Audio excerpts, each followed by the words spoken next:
Marihelen, we're seeing increasing numbers of small business owners who are successful, attributing that success, at least in part, to their senior management teams.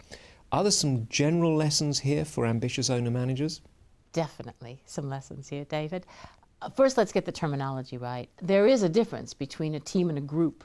And I think many senior teams aren't. They're groups, actually. If you think about group behavior, I belong to a group. I'm a member of a LinkedIn group. I belong to some industry-specific groups. I don't really care what the other members of that group do, except on a transactional basis, stuff that I might want to do with them. Teams behave very differently. Teams are mutually and severally accountable. They're accountable for each other's performance as well as for their own. So they act and they behave in very different ways. And they go through different stages, if you think about it.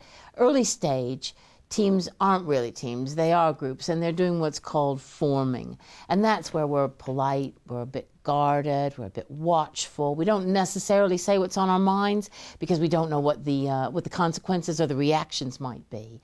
That stage almost invariably ends up with a storm. A storm can be caused by almost anything. It can be caused by loss of a key customer, maybe a member of staff or a member of the senior team going, so the team dynamics changing. It might be that we're losing some margin. Money issues can definitely be something that cause a storm. And when a storm is caused, the team can go one of two ways. The trajectory can be up, in which case it moves into a zone called forming. Forming is when we say, actually, this is the way we behave. It will go back and forth between storming and forming then, but it moves, the team moves into much more functional behavior, much more focused behavior on the way they're trying to achieve the business goal. However, sometimes what happens is that storm has been horrible. I didn't like it. It was an awful thing. People shouted and maybe somebody cried. And we bolt back into the early stage, back into the forming again.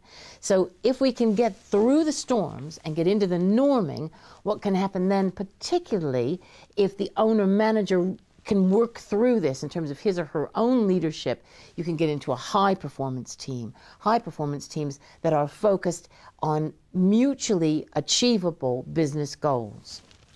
Now, there's an issue for many SMEs because they never really get a chance to compare their performance with their peers. They're notoriously isolated by comparison with large corporates. So for an SME owner, what does a good team look like and how do they know a good team? Okay, let's just think about three behaviors. Let's limit it to three things. Think about three behaviors. Think of the senior team when they're in a senior team meeting. Is the energy level of every individual within that team the same no matter who's speaking? So am I in IT as interested in the finance function as I am in my own function? Do I understand what the whole business is about? Look at the energy levels. That's a great, great way to see whether the team is functioning well.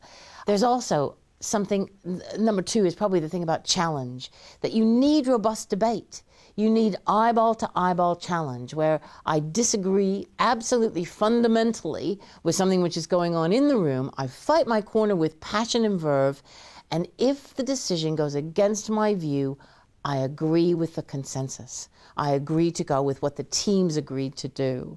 And then finally, I think there's something around understanding the business as a whole. So I might, if I'm a member of a high-performing team, say to one of my colleagues, one of my team members, I've got someone in my department who's absolutely outstanding. I've stretched them as far as I can go. I can see them having a place in your department. Now, I'm not talking about getting rid of people that I want to get rid of here. I'm talking about people that I would love to keep, but I think might need stretching beyond a zone that I can take them. If you see those kinds of behaviors, you're looking at a good team. So those are positive indicators. If we turn it on its head, what kinds of behaviors can you expect to see from a team that really isn't performing at all well? Okay, I think probably one of the most prevalent, I'll give you three of these again as well. One of the most prevalent in small to medium-sized businesses is the hero culture. Is there someone in your team who is a single point of failure?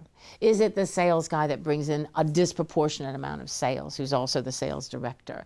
Is it the IT guy who has got all the intellectual property around the thing that's been developed and nobody else knows what he or she knows? Is there a single point of failure, AKA a hero in the business? That is just terrible in terms of a functioning, high-performing team.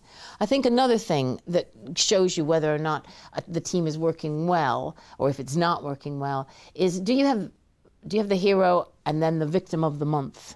So is there, if the sales are down, do we beat up the sales guy? Is there a culture, a blame culture, where if there isn't something going right with the business, that's where all the focus lies, even though there might be mutual dependencies around the team where people could say, I can be accountable for some of that, but I'm not going to own up to it. So that's probably the second thing.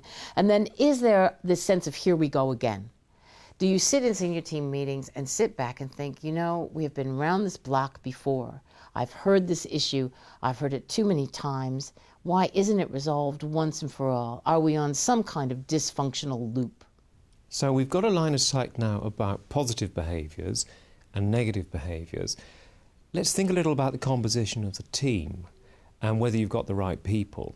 Now, presumably, you're not advocating that somebody who's dissatisfied with the team performance just sacks everybody and starts again. So what can you do about making sure you've got the right people in the right seats on the bus?